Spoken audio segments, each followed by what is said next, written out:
오늘 이 시간도 우리 하나님의 은혜, 성령의 충만함이 우리 모두에게 넘쳐나는 시간 되시길 축복합니다. 저는 그렇게 하고 있지 않은데 요즘 우리 젊은 우리 세대 분들을 이렇게 보면 우리 핸드폰에 하트 플러스 날짜를 이렇게 적어서 뭐 처음 만난 날, 결혼 기념일, 그리고 아이들이 태어난 날 해서 이렇게 플러스를 계속해서 해 나가는 분이 계십니다. 혹시 그런 분 계시나요? 손 좀 들어보시겠습니까? 오, 대단하시네. 어떻게 관리하세요? 자동으로 걔가 이렇게 셈을 해주나요? 나도 해야 되겠다. 우리의 삶을 이렇게 가만히 이렇게 좀 살펴보면 기념할 일이 굉장히 많은 것 같습니다. 우리가 서로 사랑했던 날을 기억하며 더 사랑하며 살자고 하는 의미, 축하하며 기쁨을 나누는 날들을 정하여 살아가고 있는 것 같습니다. 기억하며 축하하는 날에 대한 의미가 너무 크다 보니 가끔 결혼기념일을 까먹었다고 너 나하고 이혼해 라고 하는 이 엄청난 심각한 부부도 가끔 봅니다. 여러분들은 어떤 날을 기억하고 기념하며 살고 계십니까? 결혼기념일, 남편의 생일, 자녀들의 기쁜 날 등등. 저는 바쁘게 살면서 뭘 그런 것들을 다 챙기며 살아. 귀찮은데, 할 것도 많은데 별 의미가 없다고 생각을 했습니다. 그런데 이제 조금 호흡하는 시간이 좀 많아지고 나이가 들다 보니까 기념일이 참 소중하구나 하는 생각이 좀 듭니다. 여러분은 어느 기념일을 가장 소중히 여기며 기억하고 지키고 계십니까? 오늘 본문을 말씀합니다. 에스더와 모르드게가 불임절을 정하고 기념하라 라고 말씀합니다. 에스더 9장 28절을 다 같이 읽겠습니다. 에스더 9장 28절 시작. 각 지방 각 집에서 대대로 이 그날을 기념하여 지키되 이 불의를 유다인 중에서 빼앗지 않게 하고 그들의 후손들이 계속해서 기념하게 하였더라. 아멘. 저는 오늘 모르드게 그리고 에스더를 통해 불임절을 왜 기념하라라고 했는지 그걸 좀 살펴보면서 은혜를 좀 나눠 볼까 합니다. 지난주 저희들은 에스더가 하나님의 섭리, 하나님의 은총으로 페르시아 그 대제국의 왕후가 되었음을 우리는 보았습니다. 에스더의 이야기는 에스더가 왕후가 되어 행복하게 잘 살았다 라고 끝나는 동화가 아닙니다. 에스더가 왕후가 된 후에 수헤로 왕의 가장 큰 신임을 받으며 제1인자로 군림했던 권력가 하만이란 인물이 등장합니다. 그는 교만했고 모든 신하와 백성들이 자신 앞에 엎드려 절하도록 했습니다. 이때 에스더를 키워둔 모르드게는 절하지 않았습니다. 왜냐하면 하만은 이스라엘의 가장 오랜 원수인 아말렉 족속의 후예였기 때문입니다. 하나님이 완전히 진멸하라 라고 명령하신 그 족속이었기에 그는 하만에게 절대로 고개를 굽히지 않았습니다. 모르드게는 신하로서 나라의 질서, 규정 등 그 모든 것을 존중하고 잘 지켰습니다. 그러나 하만에게 절하지 않는 그것은 무책임한 불복이나 무모한 만용이 아니었습니다. 세상이 하나님의 통치를 거스르도록 요구하는 것에 대한 단호하게 결정하게 하고 맞섰던 일입니다. 하만은 자신에게 절하지 않은 그 모르드게가 너무 미웠습니다. 하만은 너무나 미운 그 모르드게를 유다인인 것을 알게 되었고 더욱 분노하여 모르드게뿐 아니라 유다 민족 전체를 죽이겠다라고 작정합니다. 그래서 그는 왕에게 뇌물을 들고 나아갑니다. 그런 페르시아의 1년치 곡물의 양 정도의 어마어마하게 큰 돈 1만 달란트를 바치겠다 약조하고 거짓으로 한 민족의 부당함을 아뢰고 멸절시킬 것을 간청합니다. 어리석은 아하수로의 왕은 하만의 뇌물로 그 거짓된 이야기를 확인하지도 않고 그의 요구를 덥석 받아들입니다. 하만은 신이 납니다. 그리고 유다인 모두를 언제 멸절시킬까? 언제 죽일까? 그날을 제비를 뽑아 정합니다. 제비 뽑아 정한 날이 아달월 13일로 정해졌습니다. 아달월은 12월입니다. 제비를 뽑은 달이 니산월인데 니산월은 1월입니다. 11개월의 시간적 여유가 있습니다.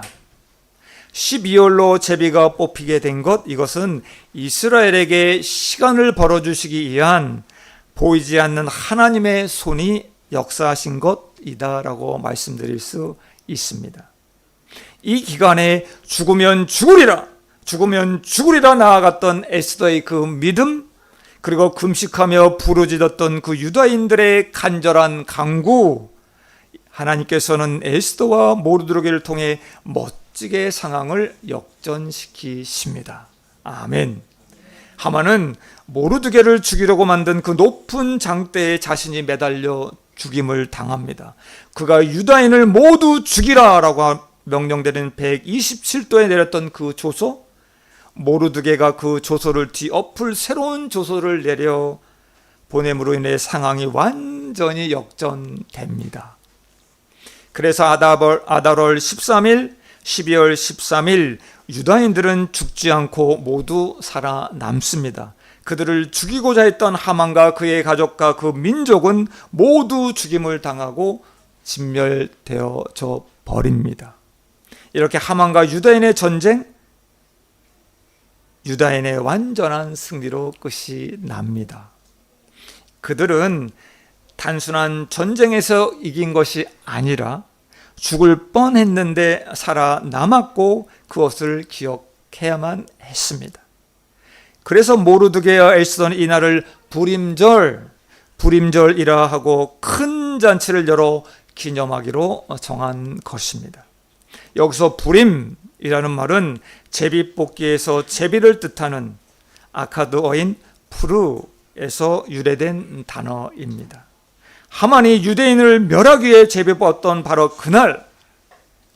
그날은 구원의 날로 바뀌었다는 것을 기억하기 위해 불임절이라 칭하게 되었던 것입니다. 이스라엘은 기념일을 제정하여 기억하게 했고 신앙을 지켜 나가게 했습니다. 그들은 애굽의 종된 삶에서 해방된 것을 기념하기 위해 유월절을 지킵니다. 광야에서 하나님이 만나를 내리셔서 먹이셨던 것을 기억하기 위해 이들은 초막절을 지킵니다. 이제 이들은 페르시아 제국에서 모두 죽을 뻔했는데 죽지 않고 구원 받았습니다. 에스더와 모르드게는 마치 제2의 유월절을 제정하듯 아달월 14일과 15일을 이스라엘의 새로운 절기 불임절로 정하고 지키라고 명령을 합니다.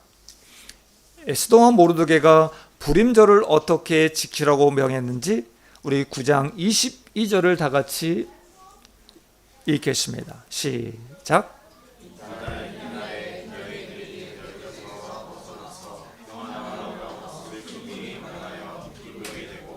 애통이 변하여 길한 날이 되었으니 이 두 날을 지켜 잔치를 베풀고 즐기며 서로 예물을 주며 가난한 자를 구제하라 하매. 아멘. 하나님이 살려주심을 기억하고 서로 예물을 주고 가난한 자를 구제하는 즐거운 잔치를 하라라고 명령한 것입니다. 여러분들은 예수님께서 우리를 죽음에서 살려주신 그 은혜를 어떻게 기억하고 기념하고 계십니까? 십자가와 부활, 그 그리스도의 위대한 구속이 과거의 일에 머물지 않고 주의 은혜에 감격하고 감사했던 그 첫사랑의 기억, 옛 이야기가 되지 않고 이 시간에도 영적인 부림절이 예배와 구제와 섬김을 통해 계속 지켜져 나아가기를 축원드립니다. 결론을 맺습니다. 부림절을 기억하는 것, 이것은 단순히 그날의 승리를 기념하기 위함이 아닙니다. 하나님이 그들과 함께 하셨음을, 그들에게 구원의 은혜를 베풀어 주셨음을 우리는 기억해야만 합니다. 아멘. 우리는 엄청난 일들도 쉽게 잊어버립니다. 실례지만 요즘 치매가 가장 무서운 질병 중에 하나라고 말을 하고 있습니다.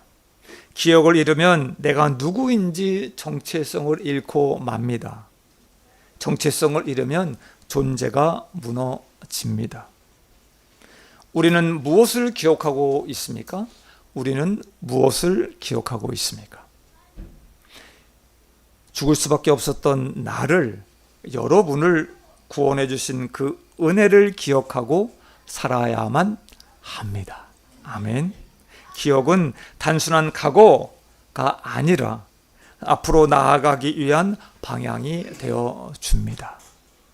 우리가 주님 안에서 거듭났음을 잊지 않고 기억할 그때 주님과 함께 인생의 길을 걸어가게 되고 주님의 나라를 향하여 걸어갈 수 있는 것, 그것입니다. 하나님의 구원의 은혜를 기억하는 자만이, 하나님의 은혜를 기억하는 자만이 하나님과의 관계를 계속해서 이어져 나가는 것, 그리고 살 수 있고 하나님을 향하여 우리 모두는 매일매일을 살아갈 수 있는 것입니다. 하나님은 우리가 파악할 수 있는 분이 아니십니다. 순간순간 시간 속에서 우리와 동행하며 사건을 일으키시고 그 사건을 통해 구속의 은혜를 주시기 위함입니다. 우리 존경하고 사랑하는 우리 김무용 장로님께서 이제 하나님께서 장로님의 그 인생길 가운데 베푸신 그 은혜를 기억하시며 간증을 해 주실 것입니다.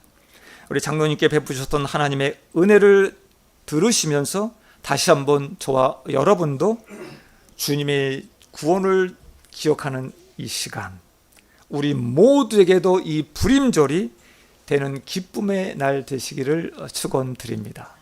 기도하겠습니다.